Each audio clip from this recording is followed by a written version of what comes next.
How are we doing? Good. Good. This is a great group. I'm excited to be here and help facilitate this conversation. We'll do introductions in just 1 second, but I think this is an important kind of a final topic, I think, to cover here, with rental, focused on earlier, homeownership just being discussed on the last panel. I think this is the one, and I want us to kind of reframe the adaptive reuse to outside of just structures. Think about it as existing land as well. With our work at Groundwork, we think a lot about how we better use our land so we're not being forced to push even further away from our central core and closer to the Oklahoma border just to afford a home. So I think that framing is important as we approach this discussion. Why don't each of our panelists give us a little introduction, and with that, share the biggest opportunity you see here in Fayetteville to creatively reuse existing spaces, not just structures, but land as well. And I'll start here with Cameron. Thanks, dude. Sure. Cameron Clark, grew up here in Fayetteville, and here work in development and very passionate about developing here in Fayetteville. What do you want to talk about here? Biggest opportunity you see in Fayetteville to creatively, I can't speak, it's late on Friday, it's been a long week, reuse existing spaces for housing. Yeah, I think, outside looking in, it's like, oh wow, this could be housing, or this could be housing, but it's from a small market to a larger market. One of the hardest things we're having to go through right now is you have to build the housing, and so much more.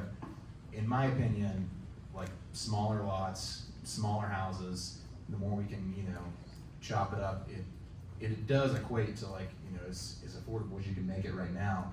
The vertical cost for construction right now is $200 a foot, and so it's like that doesn't include the land. And so if you're going to go sell it to somebody else, it's like, how do you get an affordable product? It's a smaller house, smaller lot. We're working on a project right now where we're renovating a church and converting to commercial use, and the extra land we're building townhomes on, but we're trying to sandwich in as many as we possibly can to bring the price down. Nicole? Thanks. I'm Nicole Clowney. I'm state representative who represents part of Fayetteville. There are 3 of us who have Fayetteville, but I represent the central part, South Fayetteville, Mount Sequoia, the historic district. I think that Fayetteville has so much opportunity. One of the great things that we've seen in Fayetteville in terms of utilizing existing spaces utilizing land that we already have within our city limits better is what we have done so far on AD&U's accessory dwelling units. But in addition to that, I just could not feel more strongly about what Cameron just said regarding lot size. I think smaller lot size is just a huge piece of the puzzle, and I'm excited to see how Fayetteville can lead the way in that way as well. Great. My name is Sophie McAdara, and I am with Bring It Home. We're a nonprofit affordable housing development organization based in Northwest Arkansas. We primarily focus on missing middle infill development focused on low to moderate income individuals and families, so building between that 50 to 120% area median income. And infill development is really kind of where it all begins, where we can really start making an impact on building housing where we need it. But I also want to put an emphasis on something Britton brought up earlier, and that's public-private partnerships, that's institutional partnerships with nonprofit developers, that's working with things like commercial developers who are coming in and building stores that require lots of parking, and so partnering with housing developers to build housing above that parking, for instance, or focusing on some existing land that churches own because they don't pay taxes on them, or cities own because they don't pay property taxes. So really focusing on partnerships between organizations, whether that's institutional, civic, and then private or public.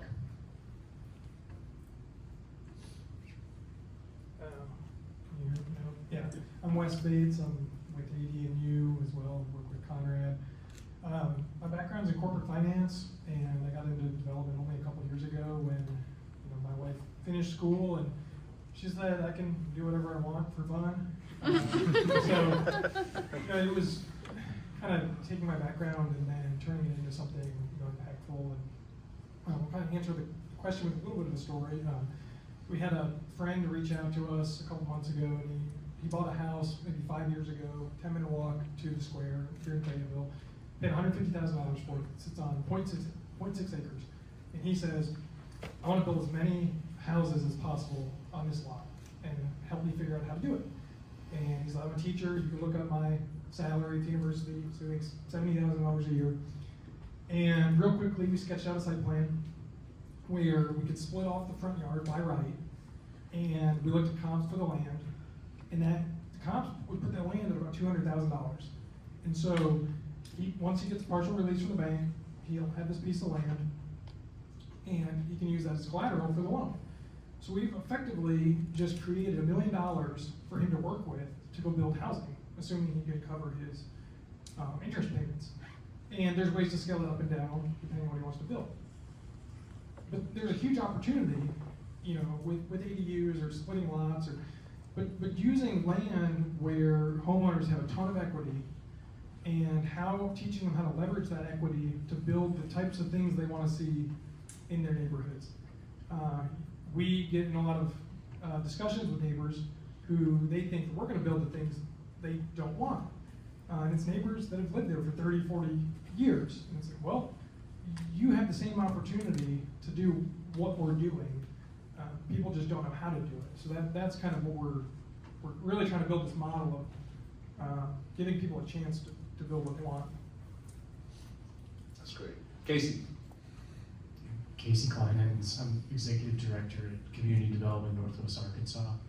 That's a housing development company. It's a nonprofit housing development company, and we use a lot of public funding to develop low-income housing. An opportunity for Fayetteville. Looking at Fayetteville's history. Fayetteville has North Leverett, which is a huge density of affordable housing that really originated as student housing. And I know the student housing product proposed now is different than what it was in the past, but I'm not entirely unconvinced that what's new now doesn't eventually trickle down and become permanent housing for somebody rather than student housing now. Thank you.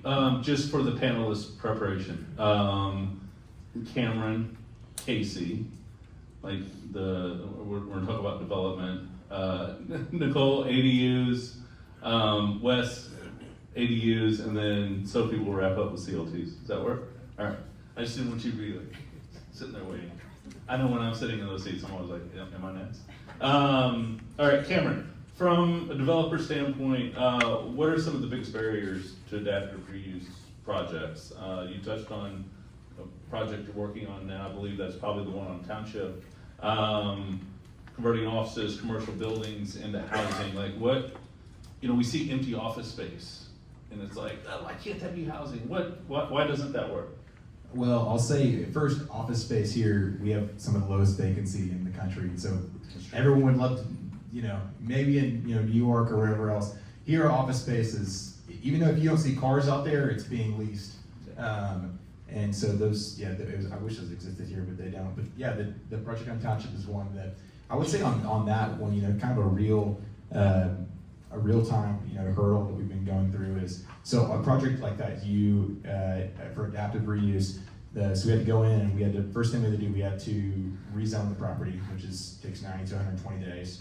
And then from there, we had to go through the large scale development process of the city of Fayetteville. And from there, you submit for your permits, and we did that in April, submitted for grading permits in April, and we still don't have the grading permit. And so we're in September now, and so I think we have a phenomenal staff at the city of Fayetteville. I think just we're trying to build a lot of houses, we're trying to do a lot of things at once, and we've just got to keep working on the system and to make it more efficient. Because from the developer side, it's like it adds more risk and more time, and if you're trying to make a product at the end that's as affordable as possible, if you're paying interest for an extra 6 months or 12 months, not only does it make like, you know, you not be able to deliver the most affordable product, but also, you also may not even, you may lose money on the project. It's, it could, you know, for as much risk as this whole system is, it's like, to incentivize people to go build housing, just making the process more seamless is, and, you know, it's easier said than done, but like, yeah, a new unified development code in the city of Fayetteville is needed. We need to, yeah, we should try to speed up the process. Yeah, that's great. Casey, from your vantage point with CDNWA, what are some of those promising opportunities for reusing or repurposing spaces for housing? I know you all have some existing properties in your portfolio. I don't know how much adaptive reuse you're doing with those, but from your perspective as a not-for-profit developer, where do those opportunities lie? So as a not-for-profit developer, you know, our widget is knowing how to work with public funding, and you know, at least in Arkansas doesn't have a lot of state level resources for affordable housing. We're passing through federal resources, and adaptive reuse has a lot of nuance, and federal funds just don't handle nuance very well. And so I'm maybe the least helpful person up here in terms of what's a good adaptive reuse project. But I think on the first panel, Conrad talked about how, you know, rehabs are really complicated. If he's done a bunch, you can walk in there and like know what needs to be done. And then I think, you know, project needs someone like that to be in the lead, not someone like that behind, you know, a huge pile of documentation and compliance and monitoring paperwork and trying to do a project from that place. But there, you know, we try to work with private funding too, and there's more opportunity on that side of things. Thank you, Casey. To ADUs, Nicole, can you tell us a little bit about, you know, Act 313 legislation you sponsored?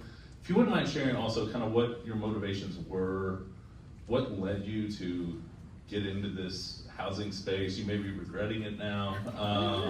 Welcome to the party. If so, share a little bit more about your work with Act 313. I heard that housing people like to get together on Friday nights, which is why That's right. No, so just so that everybody knows, I know that we've used this acronym a lot, but ADU stands for accessory dwelling unit. In case anybody doesn't know, an accessory dwelling unit is a fancy phrase for what you think of as like a granny flat, a garage apartment, a backyard cottage, something like that. And people use these for all types of purposes. They use them if they've got maybe young adult children who can't afford rent elsewhere, if they've got aging parents that they want to live close to them, or if they are aging and want caretakers nearby. People also use them often as a source of additional income by renting them out. So the thing I hear most about every time I speak with constituents is how expensive it is to find housing. This isn't news to any of you who have chosen to be here on Friday night, but I went into session knowing that I had to do something about it. The problem with Arkansas's state legislature is, as was just mentioned, it's sort of a hostile environment in terms of providing funding for people who want to help with affordable housing. And so I had to think of solutions. I didn't think of them. I had to find and work with people who did know them, experts like Duke and many others, to find out what things were actually politically tenable, right, politically possible in the landscape we're in. And what kept coming up was ADUs, accessory dwelling units. In particular, the fact that Fayetteville had what was widely considered to be kind of the gold standard in terms of ADU ordinances. And so we thought, why not try to take this statewide? In other words, there are people in our state who are property owners who want to build on their property, who actively want to do something to provide an affordable housing option for somebody who may otherwise be priced out of the traditional market. And their cities were making it very hard for them to build these units. So worked together and came up with a solution. The great part about ADUs, why I fell in love with them, why this seemed like a great solution to me, was because they accomplished two things. The first thing is, like I said, they do provide rental options for people who are priced out of the traditional market. But the other thing they do is they allow homeowners to make additional income, right? They make home ownership a little bit more doable for people who may be right on the edge. I'll also just add in as a quick caveat that, as we heard earlier, financing continues to be a problem. So again, this all assumes you have enough money on the front end to build one of these things, right? Hopefully we'll see some help on that from the federal level soon, but that's in a nutshell what we did was we just created a state law that said every city has to allow one of these units on every property, every piece of property that is zoned for single family residential use. And Nicole, thanks to your work, something really I think the whole state should be proud of. We have some of the strongest AD&U statewide legislation established in the country. We're the first state in the South to have that by right statewide. So it's really, you know, a landmark step to have that in place. So congratulations.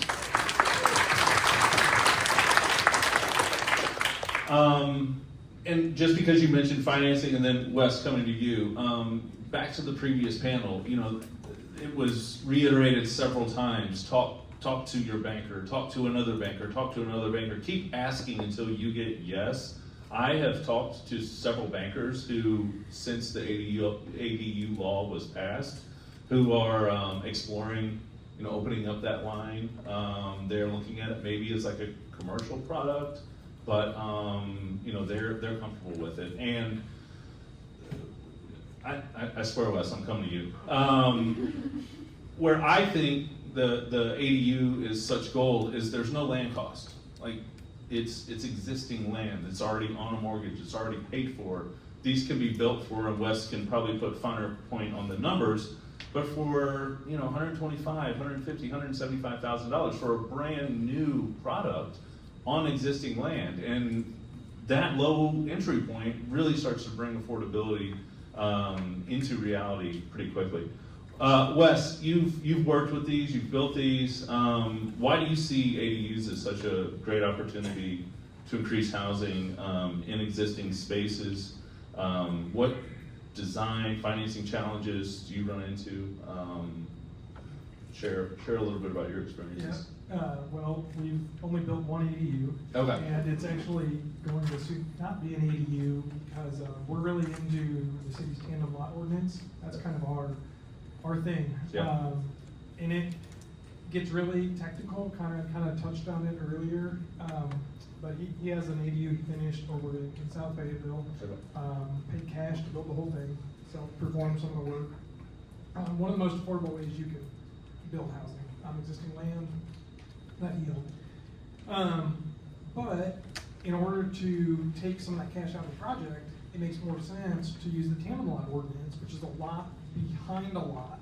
So we started talking about things that look like ADUs, Yeah. right? It's a house behind a house. And when that project was wrapping up, I had some friends that were looking for housing. They're both teachers at the high school. And you know, they had a decent budget, and I showed them the ADU, and they said, well, this is kind of weird. It's a house behind a house. And I said, is it any more weird than like living amongst a bunch of college kids, or sharing a wall with somebody, or living in a really crappy house? And you know, they didn't like that. And we had beers like a couple weeks ago, and they told me about their new housing situation. And it's $900 a month. Everything's broken. The landlord doesn't call them back. And I was like, well, how weird is it now to have a house? And the tenants that moved into this house, they're, you know, $40 a month in utility because, you know, we used the SWEPCO program, energy efficient new home builder program. So, anyways, you can deliver a product that's really nice at a good price point. You mentioned pricing. You know, we quoted somebody recently, you know, a pretty flat site, $150,000 to build like a 600 square foot unit. I mean, it's tough because like that, it's still a lot of money, and you have to have that money. That's right. But the tandem lot ordinance, you know, potentially allows you to subdivide the lot, create a new lot that you can then take to the bank for financing, get permanent financing on that other structure. not to get too long-winded, we have a project right across from Tricycle Farm. You know, they have the new greenway, the Midtown Trail, and all of those homes on the south side of the trail now have frontage onto the greenway. And this, because of the Housing Crisis Task Force, one of the recommendations was to allow trail frontage to count as street frontage. And so we said, okay, where do we do this in town? And so we have a site. You can't, without rezoning that site, you can't subdivide it. By right, I can build 2 ADUs. And in Fayetteville, I think at the end of this year, I wouldn't have to provide any more parking on that site. So I could have 3 houses by right on one site with only 2 parking spaces. So how do you think the neighbors are gonna feel about that? Right? But then when you try to rezone it to be able to subdivide the lots into smaller lots, they get mad because we don't want you to build that here. That doesn't belong in our neighborhood. Okay, so I'll build the ADUs, the exact same 2 houses, literally exactly the same, provide no parking, and you can have fun with that. So, that's, you know, so the challenge is, it's like financing is a big challenge. Yeah. And, you know, this idea of kind of NIMBYism, Yeah. it's like, Well, when Nicole came to me and was like, hey, I need some ideas on ADUs, the feature that I was most excited about trying to convince her to include in the bill was the by right nature of it.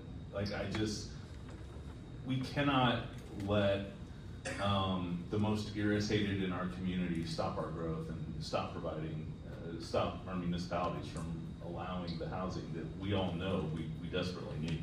I'll get off my soapbox. So, Sophie, CLTs, Community Land Trust. Yes. Welcome to the party.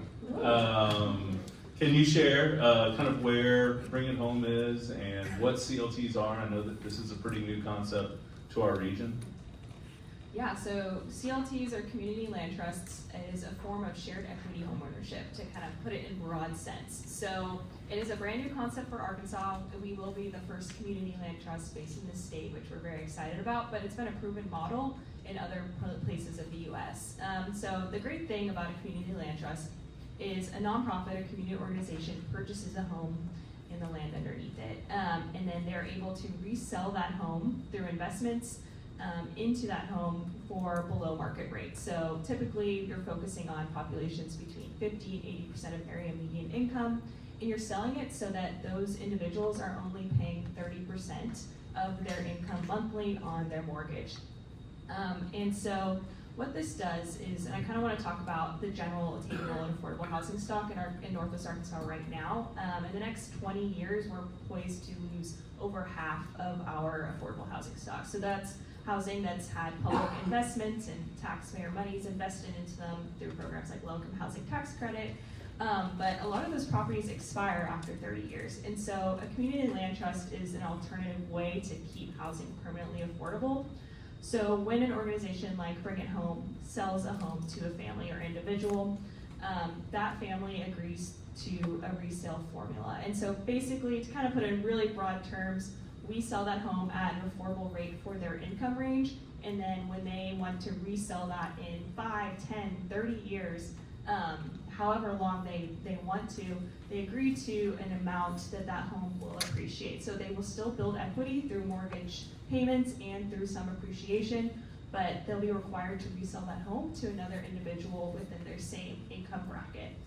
So it's a really great way to steward affordable homeownership and to use existing homes that are in our community that want to be deeded to stay affordable.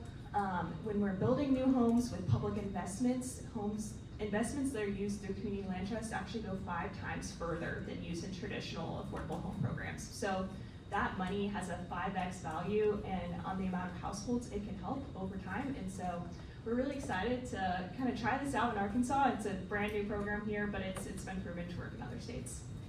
Yeah, it's really cool. I'm so excited. Unfortunately, we're running out of time. Let's thank our panelists for being a part of this conversation.